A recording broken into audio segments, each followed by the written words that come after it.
राज्यसभा के नॉमिनेशन के बाद भले ही नीतीश कुमार समृद्धि यात्रा पर हैं, पटना से बाहर हैं और ऐसे में पटना में क्या हो रहा है उन्हें ये पता नहीं। लेकिन लेकिन इस बीच जिस तरह की खबरें सूत्रों के हवाले से आ रही हैं, उससे अब ये लगता है कि नीतीश कुमार के खिलाफ एक ऐसी बिसात बिछा दी गई है। कहा तो ये जा रहा है कि नीतीश कुमार पटना में इसीलिए नहीं है कि इस्तीफे जैसे मुद्दे पे उनसे कोई चर्चा ना कर पाए। लेकिन जिस तरह से आज कुछ अखबारों ने खबरें छापी हैं, उसमें यह बताया जा रहा है कि 8 या 9 अप्रैल को नीतीश कुमार अपने पद से इस्तीफा दे सकते हैं। लेकिन नई सरकार जो बनेगी, उस सरकार के लिए जिस तरह से भारतीय जनता पार्टी ने बिसात बिछाई है, यह बिसात न सिर्फ नीतीश कुमार के लिए बल्कि जनता दल यूनाइटेड के वजूद के लिए ही खतरा है। पहले ये खबरें आ रही थी कि नीतीश कुमार के जाने के बाद केवल एक उप मुख्यमंत्री होगा और वो होंगे निशांत कुमार। अभी निशांत की सियासत में एंट्री हुई है, उनका जो सिंबोलिज्म है वो उभरना बाकी है। लेकिन अब जो खबरें आ रही हैं वो खबर ये है कि नीतीश कुमार की पार्टी से 2 उप मुख्यमंत्री हो सकते हैं और कहा जा रहा है कि एक तो निशांत कुमार हो सकते हैं और दूसरी कोई महिला हो सकती है। महिला मुख्यमंत्री भी एक संकेत होगी, एक सिंबल होगी, जिससे ये बताने की कोशिश नीतीश कुमार करेंगे कि जो महिला वोटरों का जनाधार है उनका, उस पे वो निशाना करेंगे।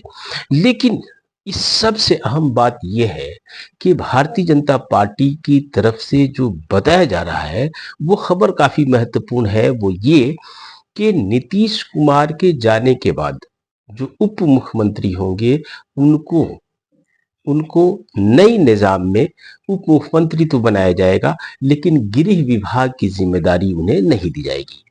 इसका मतलब साफ हुआ कि जो पुलिस प्रशासन है, आईएएस है, आईपीएस ऑफिसर्स हैं या डीजीपी है या पूरी कानून व्यवस्था है, उसकी जिम्मेदारी भारतीय जनता पार्टी अपने पास रखेगी। ठीक उसी तरह जिस तरह से नीतीश कुमार पिछले 20 साल से रखते आ रहे हैं। साथ ही साथ नीतीश कुमार के पास सामान्य प्रशासन विभाग भी होता है और एक सामान्य प्रशासन विभाग जो कंप्लीट तौर पे तमाम आईएएस अफसरों की नकेल अपने पास रखता है। इस तरह से बिहार को चलाने वाले आईएएस और आईपीएस अफसरों की पूरी नकेल अगर भारतीय जनता पार्टी के पास चली जाएगी, तो फिर जनता दल यूनाइटेड एक सांकेतिक सहयोगी से ज्यादा उसकी कोई हैसियत नहीं रह सकती है। और ऐसे में जनता दल यूनाइटेड बिहार की नीतियों को लागू करने में, प्रशासन पे अपनी पकड़ के मामले में एक तरह से काफी कमजोर हो चुका होगा। और यह जनता दल यूनाइटेड के लिए भी और जनता दल यूनाइटेड से जुड़े मंत्रियों के लिए भी एक बहुत ही मायूसी वाली खबर हो सकती है। ऐसी सूरत में सरकार पर पूरी नकेल, पूरा कंट्रोल भारतीय जनता पार्टी के पास होगा और जनता दल यूनाइटेड की हैसियत वही होगी जो नीतीश कुमार के रहते हुए भारतीय जनता पार्टी की होती थी। यानी कि किसी भी नीतिगत फैसले में भारतीय जनता पार्टी की कोई भूमिका नहीं होती थी। ठीक उसी तरह अब जनता दल यूनाइटेड की कोई भूमिका नहीं होगी और ये पार्टी के स्तर पर, संगठन के स्तर पर और सरकार के स्तर पर, तीनों स्तर पर जनता दल यूनाइटेड के नेताओं, मंत्रियों और कार्यकर्ताओं के लिए काफी मायूसी की खबर है। और ये स्थितियां तब है जब जनता दल यूनाइटेड के अंदर ही भारतीय जनता पार्टी से सहानुभूति रखने वाले 3 नेता विजय चौधरी, ललन सिंह और संजय झा के खिलाफ लोगों में नाराजगी है, एक कार्यकर्ताओं के गिरोह के ग्रुप में नाराजगी है।